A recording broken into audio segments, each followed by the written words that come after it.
दोस्तों शुरू करते हैं आज के बाजार के साथ में। देखिए आज की सिचुएशन काफी अच्छी रही मार्केट की। निफ्टी ने 34 पॉइंट्स के उछाल के साथ में क्लोज किया। निफ्टी बैंक 340 पॉइंट्स के साथ में ऊपर है। निफ्टी बैंक के बाद में निफ्टी मिड कैप को देखे 1.5% का जंप है। स्मॉल कैप ने 1.38% की तेजी को देकर क्लोज किया। मैक्सिमम जो कंपनीज है उनके स्टॉक्स आज तेजी में आके बंद हो चुके हैं। सेक्टर्स को भी देख लेते हैं तो मैक्सिमम सेक्टर्स आज हरे निशान में आके बंद हो चुके हैं। अब देखिए दोस्तों, पिछले कुछ दिनों पहले हमने स्टडी की थी कुछ वीडियोस के अंदर कि इंडिया पाकिस्तान के ऊपर कब अटैक कर सकता है और उसका क्या अंजाम हो सकता है, मार्केट किस तरह से परफॉर्म करेगा और आगे चल के इन्वेस्टर्स की क्या सोच होगी, इंक्लूडिंग मी। तो हमने दोस्तों डेटा देखा कि पुलवामा में जो अटैक होता अनफॉर्चुनेटली वो 14 फरवरी को हुआ था। उसके बाद में सरकार ने सेना को खुली छूट दी थी कि आप अपना अटैक कर सकते हैं, बदला आप ले सकते हैं। उसके बाद में बालाकोट हमला होता है जो इंडिया करता है और वो होता है 26 फरवरी को। तो कितने दिन का गैप था सेना को खुली छूट देने में और अटैक करने में? 12 दिन का गैप था। उसके बाद में दोस्तों ये जो रिसेंट हमला हुआ है इसके बाद में खुली छूट मिली है और उसके बाद में हम बोल सकते हैं कि 22 अप्रैल को हमला हुआ है और उसके बाद में हमने डिस्कशन किया कि एक हफ्ते में हो सकता है हम कुछ भी देख पाए इस तरह का जिसमें इंडिया अटैक कर सकता है पाकिस्तान को। और वही सिचुएशन आज के दिन आपने नोट की। कल रात को 1 बजे के आसपास ऑपरेशन सिंदूर किया गया जिसमें पाकिस्तान को अटैक किया है इंडियन आर्मी ने। पाकिस्तान को बोल सकते हैं, टेररिस्ट को बोल सकते हैं, एक ही बात है, ठीक है। अब इसमें हम देखते हैं कि क्या कुछ हुआ है, किन लोकेशंस पे हमला हुआ है, कितना बड़ा हमला है। क्योंकि सोशल मीडिया पे आप हो सकता है देख सकते हो सब कुछ वीडियोस वगैरह सब कुछ सर्कुलेट हो रहे हैं, कुछ वीडियोस फेक है कुछ रियल है। तो यहाँ पे एक बार हम डेटा देखते हैं जो इंडियन आर्मी ने दिया है। कुछ वीडियोस भी रिलीज किए हैं वो आप देख सकते हैं। बाकी मैं डेटा आपको बता देता हूँ कि कितने कैसे कुछ अटैक्स हुए हैं और उसके संदर्भ में पाकिस्तान क्या कुछ कर सकता है या उनका क्या कमेंट है इसको लेकर, ताकि हम एज एन इन्वेस्टर मार्केट को देख पाए कि मार्केट आगे चल के किस तरह से परफॉर्म कर सकता है। क्योंकि आज के दिन तो दोस्तों दिवाली थी आपको बताइए, तो ठीक है मार्केट ने खुशी मनाई। अब कल क्या हो सकता है, आगे चल के क्या हो सकता है उसको डिस्कस करते हैं। देखिए यहाँ पे लोकेशंस मेंशन कर रखी इंडियन आर्मी ने जिसमें टोटल 9 अटैक्स हैं। ये आप देखोगे अब्बास टेररिस्ट कैंप 1:04 पर अटैक होता है। अब इसमें देखिए 50 से ज्यादा टेररिस्ट यहाँ पे थे। इसके बाद में हम देखें लश्कर तैयबा 1:06 से लेकर 10 मिनट तक ये अटैक होता है। अब ये ट्रेनिंग सेंटर है टेररिस्ट का, ठीक है, तो उस पर अटैक हुआ। उसके बाद में लोकेशंस आप देख सकते हैं, ये जैश ए मोहम्मद और ये टेरर कैंप और ये सब चीज़ें आप इसमें नोट कर सकते हैं। तो तकरीबन हम बोल सकते हैं 1 बजे से लेकर 1:30 बजे तक ये अटैक होता है। और उसके बाद में क्या होता है, उसके बाद में पाकिस्तान की तरफ से भी कुछ अटैक होते हैं, रिटेलिएशन उसी समय किया जाता है। ऑब्वियस है वहाँ पे कुछ ना कुछ होगा, वॉर सब ये सब चीज़ें चलती हैं। अब देखिए यहाँ पे पाकिस्तान का जो डिफेंस मिनिस्टर है उनकी तरफ से बयान आता है कि अगर इंडिया पीछे हटता है तो फिर हम इस सिचुएशन को, इस टेंशन को खत्म करने के लिए रेडी है। ऑपरेशन सिंदूर हो चुका है कंप्लीट। उसके बाद में जो टेंशन है वहाँ पे, उसके बाद में जो वहाँ की आर्मी है रिटेलिएशन करने का सोच रही है, तो इंडिया अगर अभी पीछे हट जाता है, क्योंकि आई थिंक अभी तक ये कंप्लीट नहीं हुआ है ऑपरेशन सिंदूर, हो सकता है थोड़ा सा और चले और कुछ कैंप्स हो जहाँ पे अटैक करना बाकी हो, क्योंकि मॉक ड्रिल अभी है चल रही है वो सब ठीक है। अब वो पता नहीं मॉक ड्रिल का बता के कुछ अटैक कर दिया, क्योंकि हो सकता है पाकिस्तान इसमें लगा था कि मॉक ड्रिल होगी तो अटैक होगा नहीं एकदम से, फिर वो रात को हमला हो जाता है, ठीक है।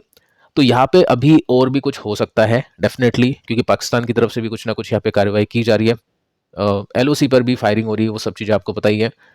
तो ये सब चीज़ें अभी खत्म नहीं हुई है ऐसा मुझे लगता है पर्सनली, और ऐसा अभी जो डेटा है ना वो भी देखते हुए हम पता लगा सकते हैं। लेकिन दोस्तों एक बात है कि जब अटैक होता है कुछ वीडियोस वगैरह नहीं होते हैं तो पाकिस्तान बोलता है अटैक तो किया ही नहीं।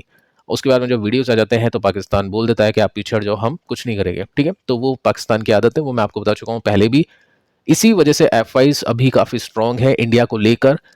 पहले का डेटा FIs को पता है, काफ़ी सारे क्लैशेस हो चुके हैं इंडिया पाकिस्तान के बीच में और उसके बाद में मार्केट ने काफ़ी बढ़िया रिकवरी दी थी। इस वजह से कुछ खास पैनिक देखने को नहीं मिला।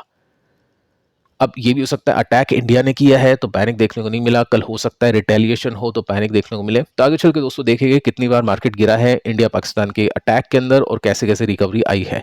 पिछली बार मैंने आपको 2-3 वॉर का डेटा दिया था, मैं आपको यहाँ पे थोड़ा सा लॉन्ग टर्म डेटा दूंगा ताकि आपको थोड़ा सा आसानी हो मार्केट को समझने में। साथ में दोस्तों आप देख सकते हैं कि मोदी जी को थैंक्स बोला है रिवेंज लेने के लिए, जो भी पीड़ित थे, फैमिलीज थी जो इस अटैक के अंदर हर्ट हुई थी।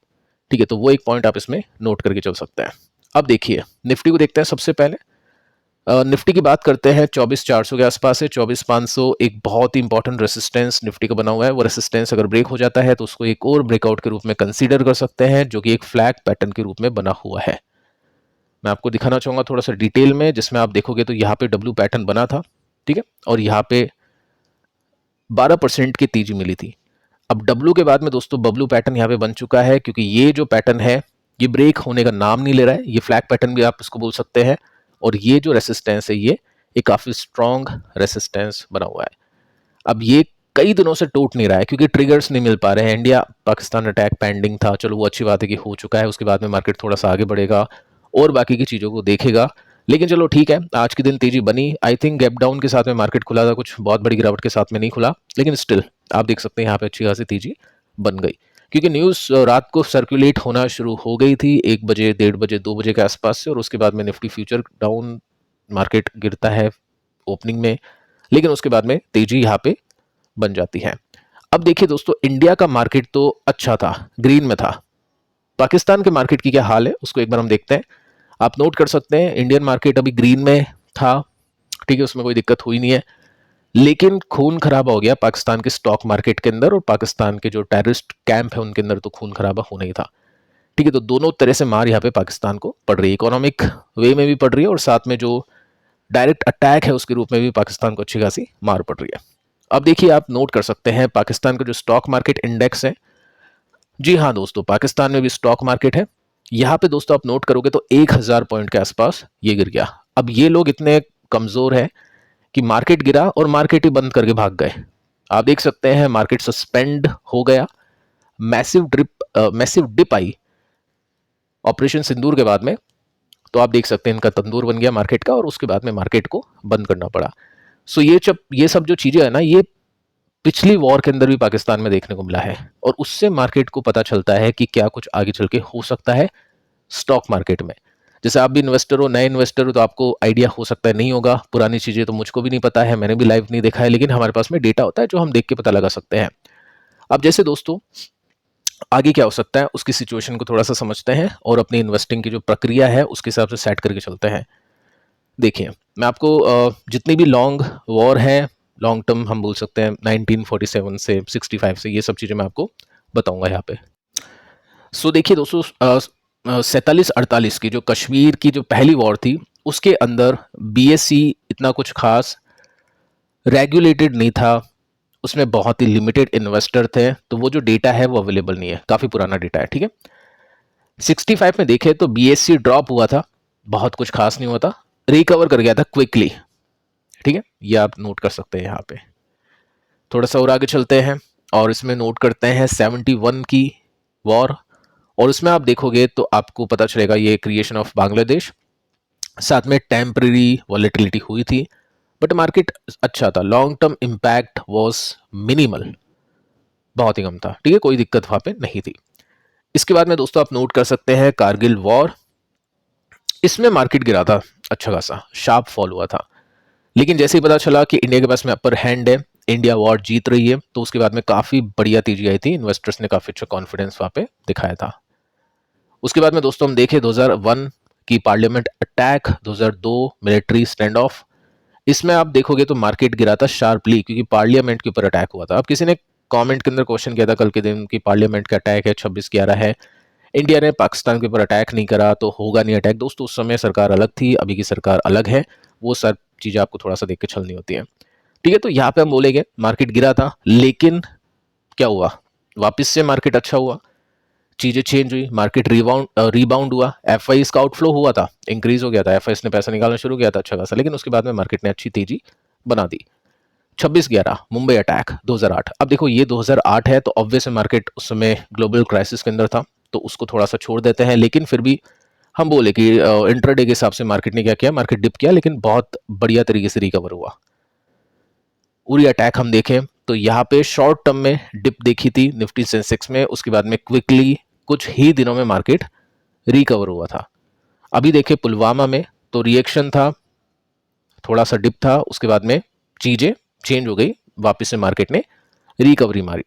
सो ये सब चीज़ें दोस्तों आप नोट करके एक पैटर्न को ऑब्जर्व कर सकते हैं, जो कि इन्वेस्टर के पास में होना चाहिए। अगर आप इन्वेस्ट करते हो अपने पैसों को, तो जो भी इवेंट्स होते हैं उसके हिसाब से आपको आइडिया होना चाहिए कि किस इवेंट का क्या इंपैक्ट हो सकता है स्टॉक मार्केट के ऊपर, कितना इंपैक्ट हो सकता है। तो दोस्तों पैटर्न कुछ ऐसा है कि इनिशियल डिप आप देखोगे मार्केट के अंदर, चलो आज हमने नहीं देखी, लेकिन ये एस्केलेट होती है वॉर, तो डेफिनेटली यहाँ पे एक हो सकता है डिप की एक्सपेक्टेशन करें और वो खुशी खुशी देखेंगे, क्योंकि एंजॉयमेंट भी चल रहा है साथ में, ठीक है। उसके बाद में दोस्तों क्या होता है, क्विक रिकवरी। मार्केट के अंदर काफ़ी अच्छी रिकवरी आती है, क्योंकि इन्वेस्टर का जो सेंटीमेंट है वो ज़्यादा रहता है बाकी फैक्टर्स के ऊपर, जो कि जीडीपी है, इन्फ्लेशन है, ग्लोबल जो सिचुएशन है उसके ऊपर, ठीक है। तो ये पॉइंट है, इन्वेस्टर मेरे हिसाब से टेंशन फ्री रहने चाहिए और जो भी दिवाली अभी चल रही है उसको एंजॉय करके चलना चाहिए इन्वेस्टर्स को। तो फिलहाल दोस्तों इस वीडियो में इतना ही, मिलते हैं अगले वीडियो में, तब तक के लिए बाय बाय।